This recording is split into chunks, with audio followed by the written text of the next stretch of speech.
tonight, coast-to-coast storms, heavy snow and ice in the Northeast, and the deadly flooding in California. The major winter storm on the move. States of emergencies declared in New Jersey and New York. Travel disruptions as thousands of flights are canceled and delayed during one of the busiest periods of the holiday season. And the catastrophic flooding and mudslides in California after that record rainfall. Lee Goldberg is here with the forecast. U.S. forces strike ISIS targets in Nigeria on Christmas Day. U.S. and Nigeria forces say they work together to carry out the deadly strikes. Several alleged terrorists killed. The U.S. now warns more strikes are coming. The new details coming in tonight. High-stakes meeting. Ukrainian President Zelensky says he's meeting with President Trump on Sunday to discuss the latest draft of the peace plan. Is a deal to end the long war close? The mother now charged with murder and what authorities are calling the calculated killing of her 9-year-old daughter in court today, entering a plea of not guilty. The students being called heroes for rescuing their bus driver after she had trouble breathing, possibly saving her life. Also tonight, a mother's heartbreak. Her family is in the headlines and at the center of a post-Roe abortion law in Georgia. A young nurse is pregnant but legally dead on life support for months until the baby is born. Rachel Scott's emotional interview with her mother. Did Travis Kelce play his final home game in Kansas City? His emotional moments with his fans. His fiancée Taylor Swift also at the game. Some are now wondering if the NFL great plans to retire. The annual Christmas Eve jazz concert at the Kennedy Center canceled after Trump's name was added to the building.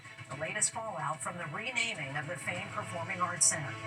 And America Strong tonight. The gift of song, the band lifting the spirits of those most in need, sharing one heart and one note at a time. From ABC News World Headquarters in New York, this is World News Tonight with David Muir. Hey everyone, I'm Lindsay Davis in for David. We begin tonight with the dangerous storms from coast to coast as millions are set to return home or heading out of town to ring in the new year. States of emergencies declared in New York and New Jersey. This flight from Chicago forced to land in snow and icy conditions in Rochester, New York. Thousands of flights have been canceled or delayed in the Northeast. The lake effect snow is also creating scenes like this in upstate New York. An icy coating on trees, cars, and roads in southeast Michigan. Thousands there are without power tonight. And the catastrophic and deadly storm in Southern California. Communities overwhelmed with flooding, mud, and debris after days of record-setting rain. Lee Goldberg is standing by with the forecast. But first, Faith Abube leads us off tonight. Tonight, whiteout conditions moving into the Northeast as millions head home from Christmas and millions more head out for the new year. Make sure you have good tires. Up to a foot of snow forecast for parts of New York. The state summoning some 1,600 plow and salt trucks. New York and New Jersey declaring states of emergency. Thousands of flights canceled or delayed on one of the busiest days to fly. And more already scrapped for tomorrow. In the West, relentless rain from an atmospheric river washing away cars and roads. Oh my God. LA County Fire says they rescued more than 100 people from flooded vehicles on Christmas Day alone. North of Los Angeles, mudslides encasing cars and homes in rocky debris. Families in Wrightwood left to pick up the pieces. KABC reporter Liz Nagy in nearby hard-hit Lytle Creek. From this Lytle Creek neighborhood, there's now no way out except on foot. This bridge buckled under the intensity of raging floodwaters. Day 3 of relentless pouring rain here in Southern California. And in the mountains, up to 5 feet of snow. Interstate 80 over Donna Pass shut down in both directions Thursday. At the Mammoth Mountain ski area today, authorities say 2 ski patrol members were injured during avalanche mitigation in the area. And Lindsay, here in New York City, we could see snowfall rates up to 2 inches an hour. And another system is set to impact the Northeast on Sunday. Lindsay. People being urged to stay off the roads if they can. Faith, thank you. And we want to get right to Chief Meteorologist Lee Goldberg from our New York station, WABC. Lee, I know you're tracking these powerful storms. It sounds like another one is already on the way. Yes, we are underway. First flakes in New York City, and you heard Faith say 2 inches an hour. You won't be able to see that building behind me once we really start cranking with the storm in the next couple of hours. We have winter weather alerts across the Northeast, and it's winter storm warnings from central New York right down into New York City and also western New England, but it's ice storm warnings across western Pennsylvania. Very dangerous situation setting up. See how you have the heavier bands from about Syracuse into the Hudson Valley down to Long Island. It's going to be just near New York City or just to the north, and then all the icing going on across parts of central Pennsylvania. Look at the timing. This is a quick hitter. A lot of this is coming in a short period of time tonight into the wee hours of the morning. There's still some lingering light snows and freezing drizzle tomorrow morning, but it winds down. Travel conditions still really tough. In terms of accumulations, double-digit totals probably just north of New York City. It's close in the city, probably a 7 or 8 inch storm in the park, Central Park, Long Island getting high totals. And then you go south, Philadelphia less, Boston less to the north, but significant icing going on as you go over Pennsylvania. Power outages there possible as well. Rest of the weekend we start to dry out. A storm will be moving from the Rockies with snow into the Ohio Valley by Sunday with some rain. Could move into the Northeast by later Sunday and still some icing inland. Thankfully, we will start to dry out as we get closer to New Year's Eve. Lindsay? All right, we look forward to that. Lee, thank you. Overseas now to U.S. strikes targeting terrorists in Nigeria on Christmas Day. President Trump says it was to protect Christians in that country, but Nigerian officials say the strikes were aimed at protecting all religions, not just Christians. Here's ABC's senior White House correspondent Selena Wang. Tonight, new details emerging about the U.S. strikes in Nigeria on Christmas. The Pentagon releasing this video, a U.S. warship firing a Tomahawk cruise missile from the Gulf of Guinea. A U.S. official telling ABC News more than a dozen missiles were launched. In a village targeted by the strikes in northwest Nigeria, residents carrying a piece of metal debris as a fire rages in a field. The next day, locals gathering as police sweep the site of a missile strike. President Trump saying he ordered the strikes against terrorists who, quote, have been targeting and viciously killing primarily innocent Christians. Tonight, the president saying he delayed the strikes for symbolic reasons, telling Politico, quote, they were going to do it earlier and I said, nope, let's give a Christmas present. The Pentagon says multiple ISIS terrorists were killed. U.S. and Nigerian officials confirming they worked together on this operation. Analysts tell ABC News the reality on the ground in Africa's most populous country, home to millions of Christians and Muslims, is complex. Christians are not the sole target of ISIS in Nigeria. They have been indiscriminate in their violence. Nigeria's government responding to the strikes overnight, saying terrorist violence in any form, whether directed at Christians, Muslims, or other communities, remains an affront to Nigeria's values and to international peace and security. The Christmas strikes are the second this week. Last Friday, the U.S. carrying out dozens of airstrikes against ISIS in Syria in response to the deadly attack that killed 3 Americans. Selena Wang joins us now from Palm Beach, where President Trump is spending the Christmas holiday and planning to host some world leaders. What more can you tell us, Selena?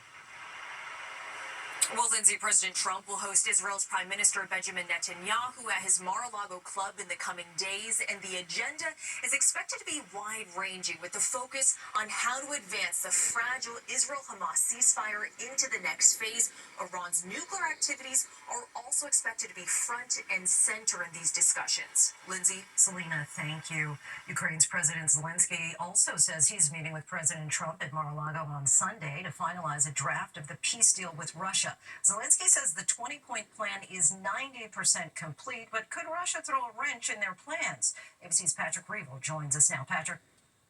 Hi, Lindsay. President Zelensky says that he will meet with President Trump at Mar-a-Lago this Sunday in another bid to try to push a peace deal forward. Now, Zelensky upbeat, finalizing the most sensitive points of the latest draft of a 20-point plan that's been worked out between Ukraine and U.S. negotiators, including security guarantees for Ukraine. But Trump, in an interview with Politico, saying that Zelensky, quote, doesn't have anything until I approve it. It comes just days after Zelensky said he is ready to withdraw troops from Ukraine's Donbass region and make the areas that it still controls demilitarized zones, offering a compromise on a key demand of Vladimir Putin. But the problem is, so far, the Kremlin shows no sign of accepting this new proposal. Today, Russia's deputy foreign minister saying that Zelensky's plan is radically different from what Russia has discussed with the US. Now, Russia over Christmas again pummeling Ukraine, killing 2 today and injuring 8 in Kharkiv. So despite the positive signals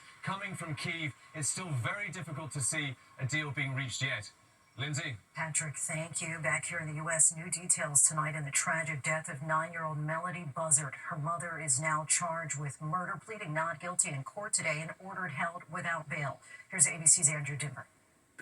Tonight, Ashley Buzzard appearing in court, charged with murdering her 9-year-old daughter, Melody. Prosecutors alleging Ashley intentionally killed her daughter, Melody, using a 9mm firearm. Melody missing for more than 2 months. Authorities say her remains were eventually located in a rural area outside of Caneville, Utah.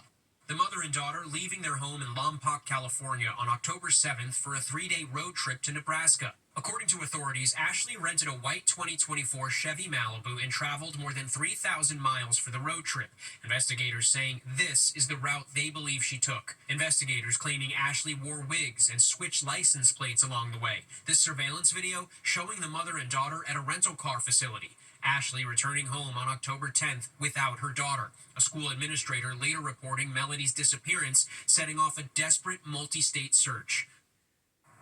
Lindsay, that mother is being held without bail. She's due back in court January 7th. Lindsay? Andrew Dimbert for us. Thank you. Next tonight, 2 Ohio siblings are being called heroes after they quickly jumped into action when their school bus driver suffered a medical emergency, possibly saving her life. Here's ABC's Mola Lange. Tonight, 2 Ohio siblings are being hailed as heroes after helping save the life of their school bus driver. We need help on Gulf Road, bus 8, bus driver cannot breathe.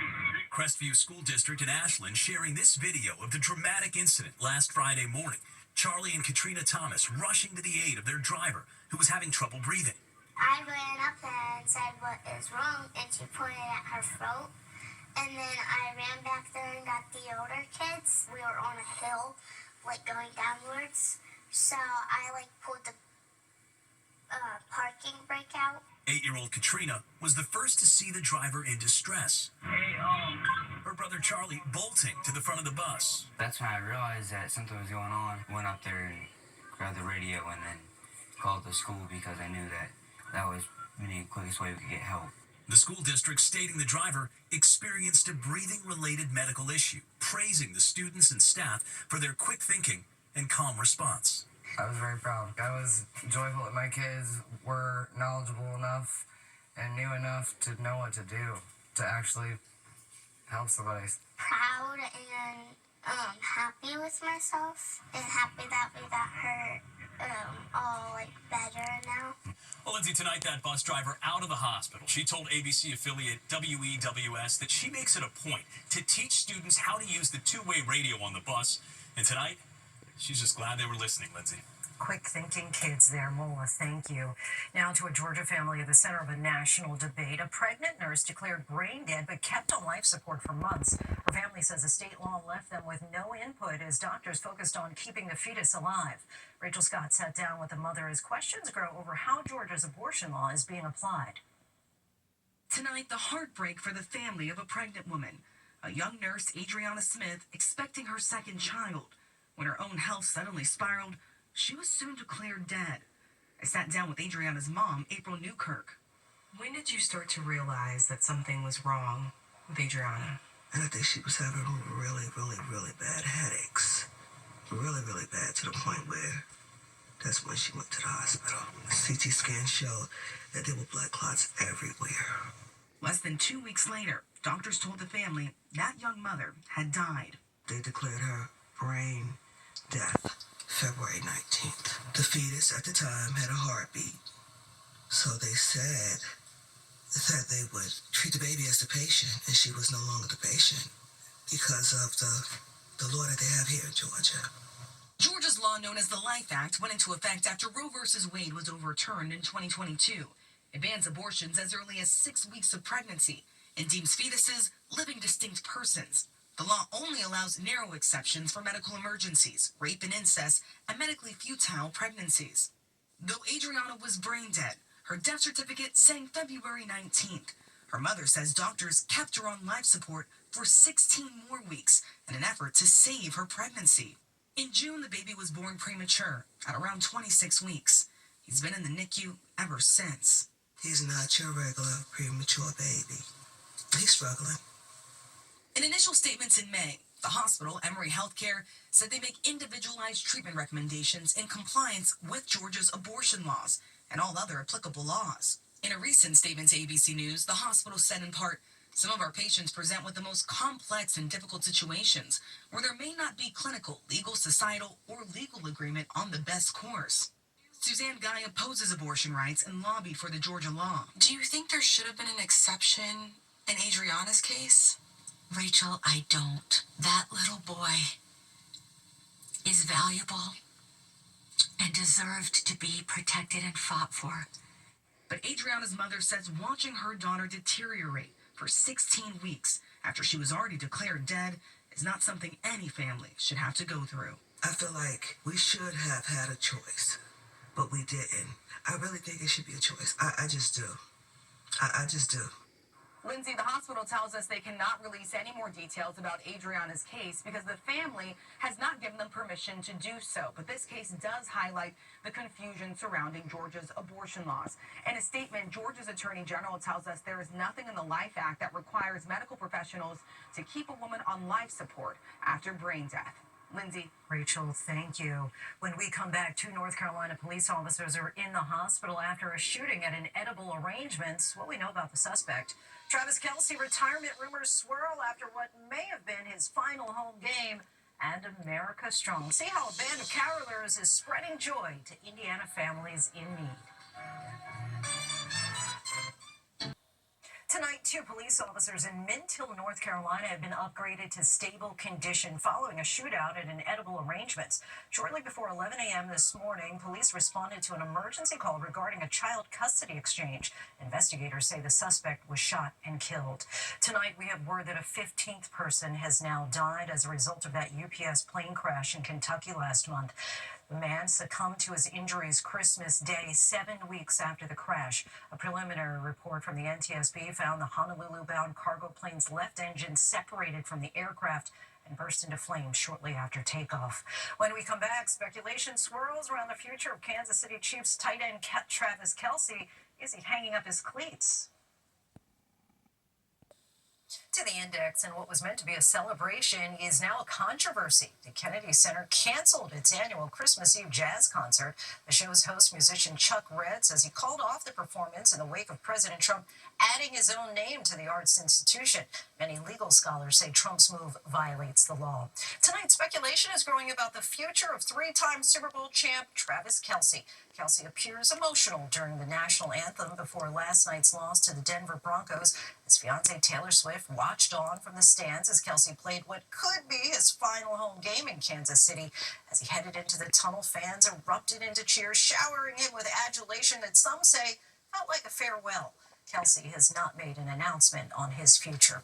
When we come back, we head to Indiana and a special group of musicians bringing hope to those in need. Tonight, possible love triangle, murder, arson. Now, John Quinones takes you to. This can be the coolest place on earth. But in the search to find a killer, It's time to turn up the heat. This plot just thickens. 2020, tonight on ABC.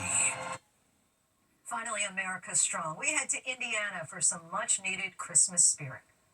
In this quiet Indianapolis neighborhood, something unexpected fills the cold December air. On this school bus, a big band with a simple mission to make sure this season, no matter how difficult, is still joyful. We wish you the merriest, the merriest. This is a giant band that goes around town, carols for those in need. It's typical caroling, but on steroids. Not a parade or a concert hall, but a home in need of some holiday cheer. Thank you so much. And these volunteers deliver. We've had a rough year medically. It's been tough. We were very taken aback. They wanted to come and share all their talents with us. They don't sell tickets or take a stage. Instead, these 50 band members show up wherever they're needed. These are people who have had a rough year, are in need, are sick, have had a relative pass away. It doesn't matter. They need a little happiness. They need a little spirit. So we go and uplift them. driveways, bunched up in a living room, or in backyards. They also pay visits to local fire stations and nursing homes. Now in its 12th year, they hope to take this charity effort nationwide. Lingering smiles and joyful memories, proof that sometimes the biggest holiday magic doesn't come wrapped under a tree. It pulls up with a trumpet or a trombone and a whole lot of heart. You can feel it. Thanks so much for watching. I'm Lindsay Davis. Good night.